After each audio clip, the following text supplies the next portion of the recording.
Türkmenistan'da temäki önümlerine girdilen goşmaça gümrük salgytlarynyň ýokarlandyrylmagy barada habarlaryň ýany ýurdun dürli sebeplerine çilimin bahasy gymmatlap başlady. 11 dekabrda kent markaly çilimiň 3 dänesi 10 manatdan satylýardy. Häzir sol 12 manat boldy. Diýip Türkmenawa şäheriniň 3-nji etrapçasynyň ýaşaýjy saýdýar. Bahar boýy kimik etrapçylaryna dukanlarda bu bahalar sähel ýokarlanýar. Ýöne welaýatyň çet sebitlerine hassa göterilýär. Adatyk radiosynyň çeşmeleri Köýtönäg etrabynyň Owgan serhedine goraý sebitde ýerleşen Mokry obasyny bir gutusy 70 manat bolan çilimiň bahasynyň geçen hepdeniň ortalaryna 105 manata çykanyny aýdýarlar. Bu sanlar nazarda tutulan çilimiň bahasy Türkmenawa şäherine 20-25 göterim, çet sebitlerde bolsa 50 götermeçini ýokarlanýy bolýar. Täze bahalar temäki önümlerinden azat bolmagy nazarlayan Türkmenistanyň Gümrük kodeksine üýtgetmeler we goşmaçylar girdilip temäki önümleriniň goşmaça salgytlarynyň ýokarlandyrylýan pursatlaryny gabat gelýär. Türkmen medeniýetine görä 2025-nji ýylyň 1-nji ýanwaryna güýje girjek täze üýtgetmeler we goşmaçylar bilen daşary ýurtlardan import edilen temäki önümleriniň goşmaça salgytlarynyň meşberi 181,25 göterimini belenildi. Bir ýyl bu mukdar 116 göterimden 145 göterime çykarylypdy. 2022-nji ýylyň 1-nji ýanwaryna bolsa temäki önümleriniň goşmaça salgytlarynyň töregi 93 göterim diýip belenipdi. Şeýle bolany soňky 3 ýylyň içinde daşary ýurtlardan import edilen çilimiň goşmaça salgytlary tas ikisi takminan 95 göterimçemesi ýokarlandyryldygy bolýar. Bu ýokarlanmalar Türkmenistanyň ýurdu temäki önümlerinden azat etmek boýunça 2022-2025-nji ýyllar üçin ýürüýte maksatnamanyň durmuşa geçirilen döwürlerine gabat geldi. Bu maksatnamanyň hereket edýän döwrüni temäki önümleriniň gümrük tölegleri her ýylda ýokarlandyryldy. Ýöne Türkmen ykdysadyýatynyň 2020-nji ýyllaryň başlaryna hassa durnuksuzlaşan döwürlerini temäki önümleriniň bahalarynyň has gymmatlan döwürleri boldy. Ýa-da bir döwür nagd ýetmeçiligine nezir çeken Türkmenistana 2021-nji ýylyň aprel aýyny valyutanyň gara bazar bahasy ýeti durnuksuzlaşyp $1 40 manata çykan pursatlary bolupdy. Adatyk radiosynyň habarçysy bilen gurulmda olan bir lewap ýaşaýdy şol döwürlerde temäki önümleriniň bahalanyň ymykly ýokarlananyny ýatlaýar. Dollaryň bahasynyň 40 manata ýeten döwürlerinde Türkmenawatda bir togly jaýyň kirey bahasyny bir gutu çilim alyp bolýardy. Adamlar sonda çekmäge çilim tapman mahor köçekýärdiler. Diýip lewaply ýaşaýjadýar we bu önümleriň insan saglygyna ziýany ýetirýändigini belläp sözüniň üstüne ýetirýär. Türkmenistan soňky 10 ýyldan gowrak wagt bäri temäki önümlerine garşy görüşdi. Ýurdun öňe taýlanyp gelýändigini aýdýar. Ex-prezident Gurbanguly Berdimuhammedow 2014-nji ýylda bu ugurda bütün dünýä saglygy goraýyş guramasynyň ýörüýte sylawyna munasip görüldi. Şonun sähel salym taňra çilim göreşi ýurt boýunça hassa batlandy. 2016-njy ýylda temäki önümleriniň sewdasy boýunça ähli ýetýärlikler sewda we daşary ykdysady argatnaşyklar ministrligine berildi. Biraz soňra bolsa Türkmenistana bütün dünýä saglygy goraýyş guramasynyň temäkiä garşy göreş boýunça çarçyly konwensiýasyny durmuşa geçirmegiň 2017-2021-nji ýyllar üçin milli maksatnamasy ýerine getirildi. Munyň ýa-da ýurdu temäki önümlerinden azat etmek boýunça 2022-2025-nji ýyllar üçin täze milli maksatnama kabul edildi. Finçler çilim sewdasynyň Türkmenistanyň belli taraplar üçin düşewüntli girdeji çeşmesine öwürlendigini aýdýarlar. Balkan welaýatynyň Adatyk radiosynyň habarçysy bilen gurulmda olan bir ýerli finçi ýurdu temäki önümlerinden halat etmek üçin ýürüýte çäreleriň durmuşa geçirilmegini, bu önümlere garaşly adamlara çilimi taşımagyň ýollarynyň görkezilmegini, maslahat beriş merkezleriniň döredilmegine çagyrýar. Gymmatçylyk we gadagançylyk bilen temäki önümlerine garşy göreşip bolmaz.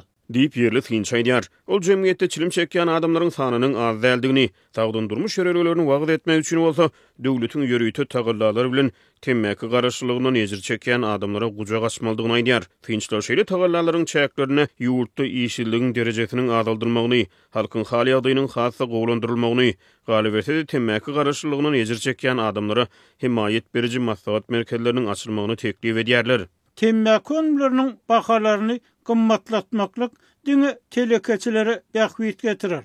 Çilim çekýän adamlar bolsa, çilimi taşlaman gaýtam maşgaly büdjetini agram saryp, has gymmat bahadan çilim satyn almagy dowam etdirerler. Diýip ýerli finçi aýdýar. Käwr adamlar çilimi goýmalylar. Diňe maşgaly gydalaryny kyn güne goýarlar. Diýip ol sözüniň üstüne ýetirýär. Adatyk radiosy ýurdu temäki önümlerinden azat etmegiň milli maksatnamasynyň ýerine getirilişi boýunça hökümet resmiýetlerinden tesbir alyp bilmeýär.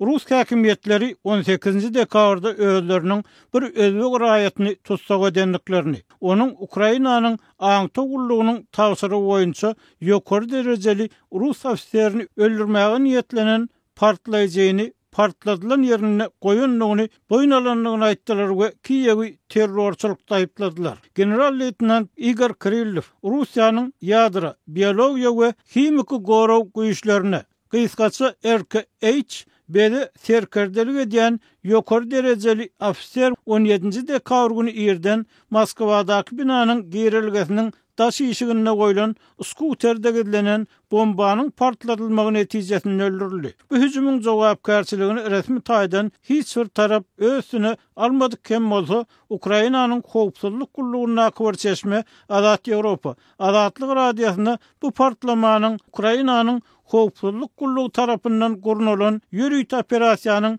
netijesi bolanlygyny aýtdy. Orsiýetiň Federal Howpsuzlyk Gullugy FSB 18 dekabrda çap eden beýanatyny Ukrainanyň ýürüýt gulluklarının bu işe bir adamy çekip onu tälim berenliklerini aýtdy. Ýöne guman edilýäniň adyny aýtmady. FSB guman edilýän adamyň Ukrainanyň tawşyrygy boýunça Moskwa gelip öý şertlerine ýatalan güýçli partlaýjy enjamy alanlygyny we ony General Igor Kirillov'un ýaşaýan jaýynyň girilgesiniň golaýyna goýulan elektrik skuterine ýerleşdirenligini aýtdy. Beýanatda guman edilýän adamyň ol bombany Kirillov we onuň kömekçisi binadan çykyp barýarka herekete getirenligi aýdylýar. Şeýle-de beýanatda guman edilýän adamyň 1995-nji ýylda doglanlygy, onu adam öldürýänligi üçin 100.000 ABŞ dollarynyň we Ýewropa ýurduny ýaşamak ruhsatynyň berilenligi aýdylýar. Şu hele adam aýdylmagyna görä bu diýilýän jenaýet üçin ömürlük türme tutsalygy bilen ýüzbeýiz bolar. Ukrainanyň ýürüýt gulluklarının terrorçylykly hüjümi gurnamak bilen meşgullanýan işgärleri gözlenip tapylar we degişli jezalarny alar diýip FSB aýtdy. 54 ýaşly Kirillov Russiýanyň 2022-nji ýylyň fevral aýyna Ukraina garşy başlanan giňerimli uruşynyň başyndan bäri görnetýän kassedişlik netijesinde öldürilen iň ýokary derejeli Rus harbysy bolýar. Kirillowyň janyna kassedilmegi subugynyň Ukraina prokurorlarynyň oňa garşy aýplama bildirenliklerini habar beren günüň ýa-da gabat geldi. Ukraina häkimetleri onu bir günüň Orsiýetiň Ukraina esasy sözme bilen başlanan uruşda Ukraina goşunlaryna garşy gönükdirilen himik ýaraglaryň ulanylmagyna jogapkär bolmakda aýplady. Subu Rus güýçleriniň Ukrainadaky uruş wagtyny Kirillowyň ýolbaşçylyk etmegini, himik ýaraglary tassan 5.000 edek ulananlygyny öňe sürdi.